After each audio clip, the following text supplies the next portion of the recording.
আপনি কি জানেন হজের মাধ্যমে সৌদি আরব প্রতি বছর কত টাকা আয় করে? প্রতি বছর প্রায় ২০ লক্ষ মুসলিম হজ পালনের জন্য সৌদি আরব যান।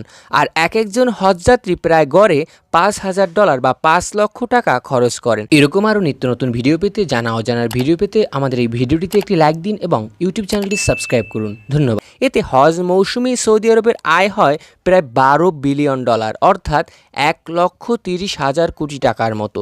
শুধু তাই নয়, হজের মাধ্যমে বিমান, হোটেল, পরিবহন, খাদ্য, হজ পরিষেবা খাতগুলো বিশাল অঙ্কের কর্মসংস্থানের তৈরি হয়। মক্কা ও মদিনার স্থানীয় অর্থনীতিও চাঙ্গা হয়। তেলের পরই ধর্মভিত্তিক পর্যটন অর্থনীতি সৌদি আরবের দ্বিতীয় বৃহত্তম আয়ের উৎস। সৌদি সরকার ভিশন ২০৩০ পরিকল্পনায় হজ ও উমরা খাতকে আরও আধুনিক ও আয়বর্ধককরণ খাত হিসাবে দেখতে চায়, যাতে করে প্রতি বছর প্রায় ৩ কোটির বেশি ধর্মীয় পর্যটককে আকৃষ্ট করা সম্ভবকর হবে। অর্থাৎ হজ শুধু একটি ইবাদত নয়, বরং এখন সৌদি আরবের একটি বৈশ্বিক অর্থনীতির শক্তিও।